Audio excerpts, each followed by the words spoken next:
Welcome to Boba Fett Black, White, and Red, a round table, or perhaps more of a linear table. But just a couple Boba Fett fans talking.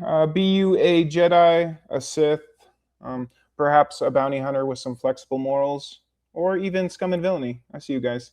Welcome.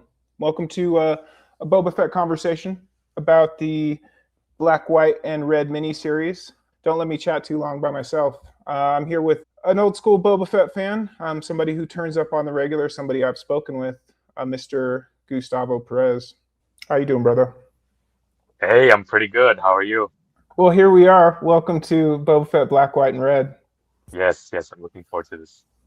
Now, this is not the first time we've chatted. We did chat on the most watched episode of Cujo Fett, the live stream. Right. And you can go digging for that, of course. Get some deeper cuts on Gustavo and his Fett knowledge. We did take in the mini series not too long ago. From the off, Gustavo, you took this in. You got the floppies. You got the digital. How did it go?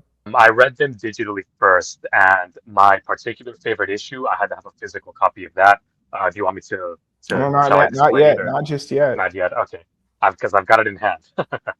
But you did write a review for every comic on the mothership, Boba Fett fan club. Cheers, guys. Yes. And those words can be found. Astute words for sure. It's a pleasure to be speaking at Boba Fett fans wherever you are. And let's get to it. The Black, White, and Red miniseries, 4 issues. I don't know if they were escalating circumstances in each issue. They weren't. They weren't a linear storyline. Am I right? Yeah, they were four separate mini. They were self-contained stories, and they're even, I think, interchangeable because we don't have a specific chronology on them. So they each did their own thing. They weren't intertwined. True. Whereas Dark Horse gave us that timeline, however jank it looked, Disney doesn't offer us that, strangely. But you said you thought that all these Boba Fett adventures took place before the OT? I think it's more than likely because from in both canon and Legends, Boba Fett is pretty booked between Empire and Return of the Jedi. Hmm. So Sure. there is a 3 year gap between the original and Empire, so some of them could have taken place there. But I would say at minimum they take place before Empire. That's my guess. All right. Let's start with you can't judge a book by the cover, but you can judge a comic. What was some ones we were spoiled for choice? We had what 10 covers total, maybe across 4 issues. Does that sound right? Hmm. Something like that. Yeah. We don't have to go issue to issue. This is more just kind of like a reflex. But what covers still resonate for you as you're looking back? For me, it would probably be the defaults of number 3 and number 4, or at least I think they were the defaults. Hmm. The default for 3 had Boba looking pretty stoic and had the cover was solidly focusing on him. There wasn't pretty much anything or anyone else on the cover. It just really resonated with me, the simplicity and directness of Boba just being front and center. But also number 4, the cover with him and one of his opponents. I thought that one was pretty cool too. That one resonated with me. Yeah, I think we're similar in that respect. There was an alternate cover for issue number 2 that felt like Japanese tattoo art a little bit. You know, the heavy red, the heavy black. Yeah. That one resonated for me. I have not seen it in the flesh, but that was a good look. But yeah, I thought it was great for storytelling. In fact, I felt like a couple covers could have used some taglines. There was one where Boba Fett is kind of like aiming. He's between a couple of those spiders. You know, give me some horror tropes. Oh, that one's good too. Interior art. I know that Boba Fett can be drawn a lot of different ways, but you're talking armor, you're talking weapons, you're talking things we've seen, things we've held. What interior artist jumps out at you, Gustavo? I don't know if I'm being biased here, but I think the interiors of issues 3 and 4 in particular, I thought were pretty good for their Mm, own different reasons. I thought that 3 looked somewhat realistic. It reminded me of the art from Star Wars Blood Ties. okay. So Okay. Hmm. that was why 3 resonated with me. But number 4, it's more it might be more to do with the characters, not so much the art style. But number 4 put Boba in against some unique opponents, so that resulted in some panels that like just the 3 of them going at it resulted in panels that were very unique. I don't know if that would be due to the art style or the characters themselves, but I ended up enjoying the interior of 4 for that reason. I would echo that sentiment. I felt in 4 the action was pretty kinetic. You've got a couple dynamic opponents in that the battlefield is constantly changing levels. Yeah, Yes. I agree. The artwork in episode 3 or issue 3, and I'm sure we'll circle back a couple times. That was straight out of Tales from the Crypt, and I think the artist understood the assignment on that one. I don't know that I've ever been to a creepier place in the Star Wars universe. So, dear reader, if you're sleeping on issue 3, go run that down. Black, white, and red. We have to talk about the color red. How artists used it, how colorists used it, rather. When you're looking back, what are you thinking? It's difficult to choose a particular favorite because I think Black, White, and Red worked very well for all four of these stories. That being said, I might have a particular bias towards issue 3 because would it be a spoiler if I talk about the flashback at this point? I don't think you're going to hurt anybody's feelings, Gustavo. Well, there is a deep cut where Boba, he's got some sort of interim outfit in Clone Wars where he's got a color scheme that coincidentally is dark gray, red, and white. It's in season 4 of Clone Wars, and he has like a different mask and stuff. That particular outfit being used in this flashback worked very well because between the realistic art and the color scheme lining up perfectly with his outfit, it made it seem like it was very like an additional deleted scene of that very outfit, and the red coincidentally it just fits really well with this particular outfit because that's the only color other than gray and white that this outfit has. So maybe that is a bit of a cop out answer, but due to the fact that the colors align with this outfit, that was my favorite use of red in the whole series. I feel you. That mask has always been something of a tease a little bit. You see it with the Clone Wars stuff. We saw it in, what was it, The Force Unleashed? Somebody was repping that mask. So no, that mask, I did enjoy that. And I would echo the sentiment that I felt like the colorist on 3 saw the line art, knew what he was working with.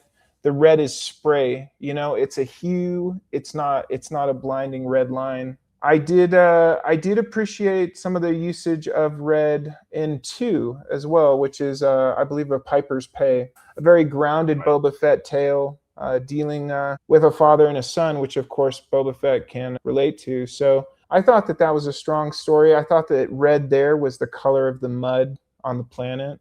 But each one had its own red signature. Some was bold, some was more rusty. I was just about to move on from colors. You mentioned 3 and 4. I basically kind of canvassed a few. They all had their own kind of personality. Every colorist used color to a different degree. Some of it was a little garish. Red space. I don't know, guys. Let's talk story. Everybody writes Fett a little bit different. Some people, write around him. He's like an avatar. He's a force in nature. Some people sink their teeth in. I think I know where your head's at, Gustavo, but when it came to the stories that they presented in the miniseries, what were you feeling? Yeah, I thought that they were all good for the record. I don't think there's a single bad issue in Black, White, and Red. But if I'm being honest, I think when it comes to story, number 3 absolutely killed it. Yeah, for reasons you mentioned. Also that I feel like some writers enjoy writing Fett, and I definitely think that came through on that one. Yeah, most definitely. And that particular author had written Fett more than once in the past before, so they were not green when it comes to having Fett in the spotlight.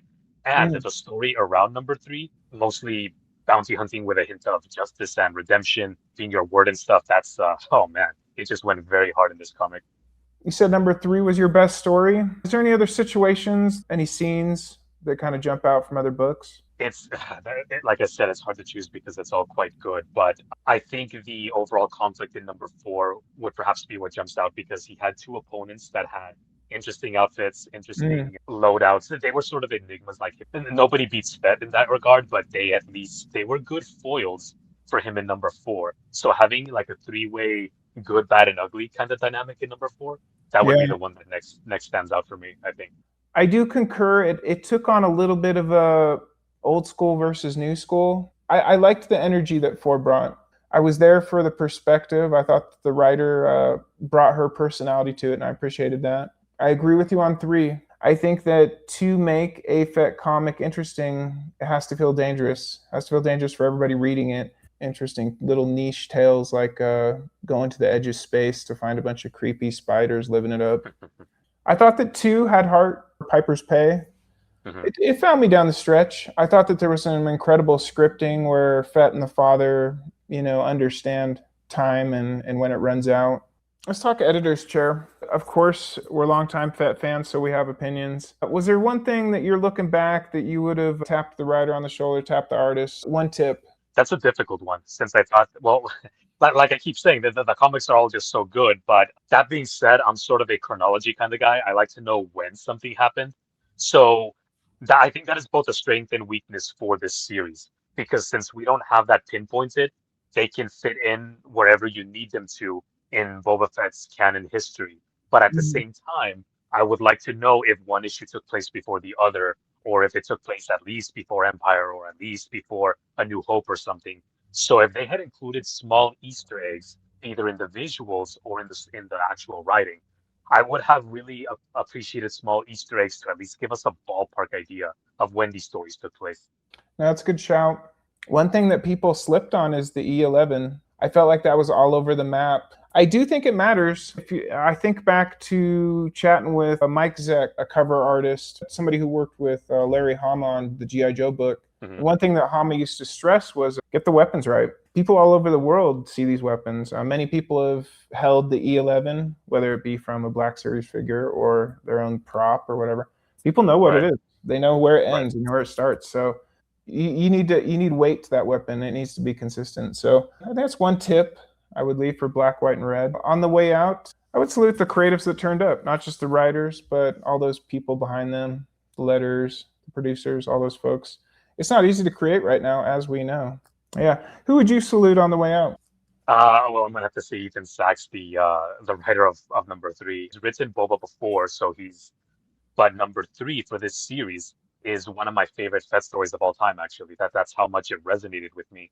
So I have to salute him for being the creator of that. And of course, you can find more of Gustavo's words at Boba Fett Fan Club. And we appreciate you turning up, brother, in 26. Yeah, I concur. I concur. Good books, good series. Gustavo, any last words? I highly recommend the whole series, but number 3 is, in my opinion, the best one. The best of, like, they're all good, like I said. But if you're only going to pick up one issue, I would say number 3, no matter what. But I would recommend the whole series regardless. Absolutely great, consistent. They're all good in their own way. But 3 is among the best Fett stories, in my opinion. If you should hear our voices, our words, you can always find us lurking at the boards on Boba Fett Fan Club, etc. Or you can find me on the savage wasteland that is X. It's been good chatting, and maybe we'll chat again in the near future. Until then, Boba Fett Black, White, and Red, the linear table.